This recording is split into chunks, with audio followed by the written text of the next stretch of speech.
Well, besides myself making London special, London has a lot of other things that are special too.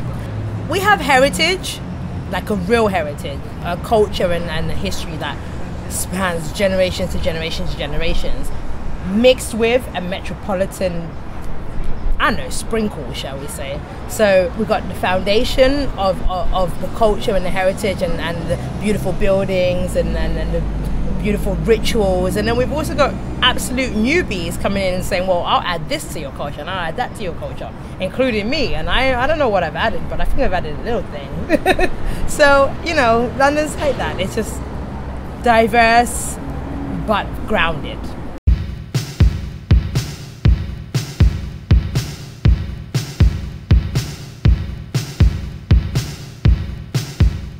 Have one. I think that's why London's great. There's so many cultures here, and we all influence each other. I think everything is infiltrated with everything, whether people like it or not.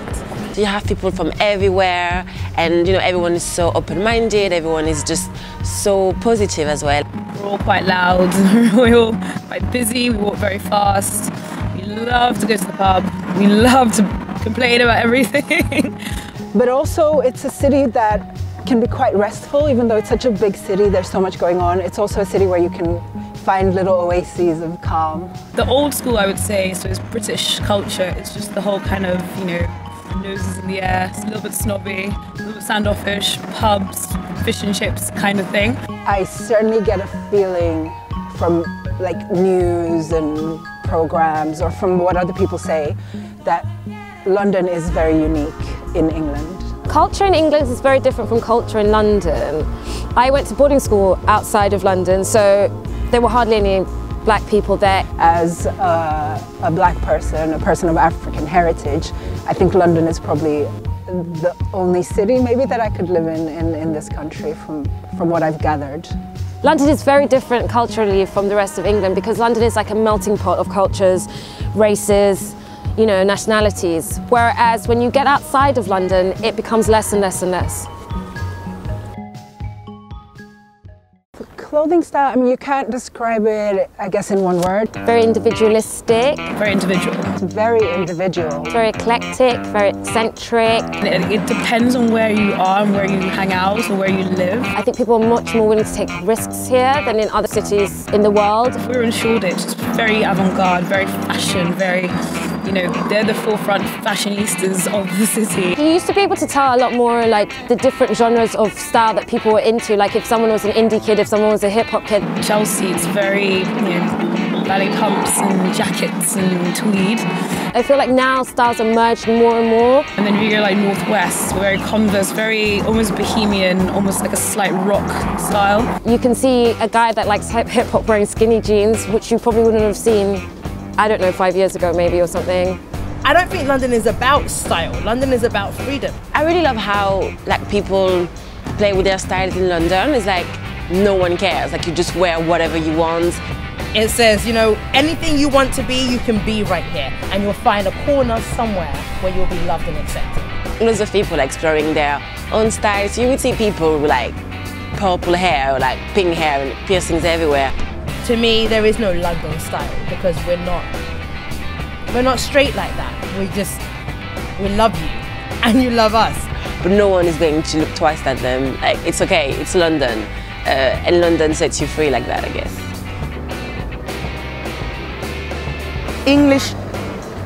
English beauty, I think, can be quite... Very slim, very blonde. How can I say this without sounding like I'm gonna now? Yeah, you can't really be fat here. Does that sound bad? Sorry. Quite plain and a little bit conservative. English rose. The typical English rose is quite pale skin. An English rose, probably someone with blue eyes, blonde hair, rosy cheeks. Not so much big features. Probably a look that you'd probably notice in a period drama. What you see on the streets is not English beauty. I mean, obviously there are English beauties and English roses, but what you see on the street is so many beautiful looks, you know, and features and, you know, different faces, colours and races. There's so much people from everywhere, the craziest mixes of people. You end up having some amazing, beautiful looking people from all shades of the spectrum. So it's very interesting. I think London is a very interesting place to look at beauty. I'm not too sure what's considered as beautiful here in London, because I think, you know, like as I said before, you have people from different places. People are just free with their own style, and then it doesn't matter.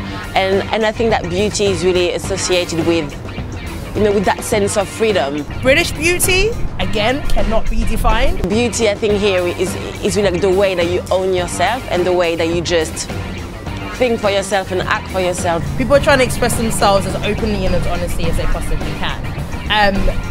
That to me is a form of beauty. It's the ultimate form of beauty. No. I don't think that, I mean, okay, I think there's beauty and period. I definitely think there is such a thing as black beauty. Of course there's such a thing as black beauty. There's no such thing as black beauty. The reason why I shy away from terms like that is because what then happens is we put beauty, we kind of box it in, and then the next question that follows from that is, what is black beauty? Black beauty is elegance, sexiness, charm in the face of adversity.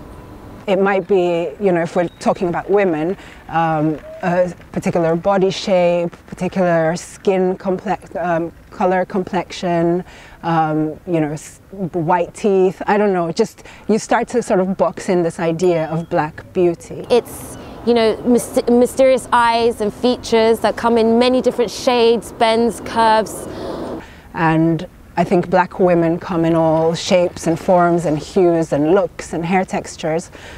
So that is why I reject the notion of black beauty. I think there's beauty, period. And I think our eyes are mystical and our features are round and different. And I think it's, you know, we're a canvas made of many different colors and many different shades and features. And then I think that's what makes black beauty so beautiful. However, that said, I do think that politically, the notion of black beauty, and particularly the kind of black is beautiful movement from the civil rights era and the independent struggles in Africa and so on, I do think that those have a profound importance in terms of challenging white supremacist beauty ideals and so forth. So yeah, but I separate the political concept of black beauty from actually a belief that there is a set type of black beauty. If you walk in certain parts of London, you know, every fourth person will be white.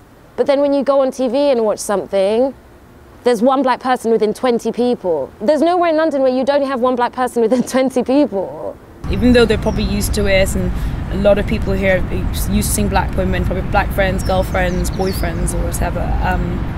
I don't think it's ingrained yet. They're hardly portrayed. I mean, I'd say in order of where they're portrayed the most, I'd say music. You get a lot of black females, portrayed in music. Then I'd say probably TV, and then film a little bit, and then fashion, where there's like two. I mean, black women are represented in the media, but in a really problematic way. They haven't got a kind of in between. It's still that otherworldly or almost cartoon character of your mum, that loud African woman. I'm very aware that I'm not represented in the fashion beauty realm. Very often she tends to be a woman who is mixed race or light skin, which says a whole lot about the view of black femininity in this country.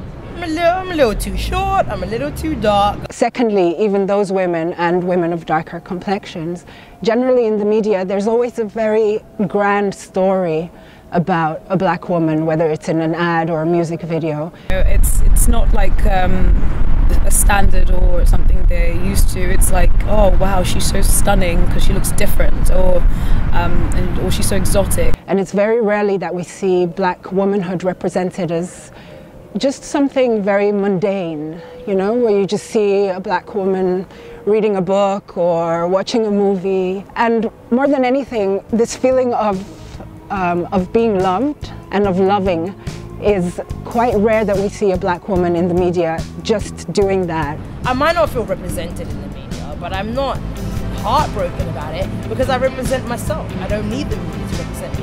and the women that I know and love represent themselves too. What that ends up doing is really othering black women, making us seem inferior, making it seem that we're not quite human, because to love and to be loved is, you know, it's the most human trait that you can ever get in the world. It's what connects us as human beings, and we very, very rarely see that depicted of black women. I never wanted to say, I never wanted to say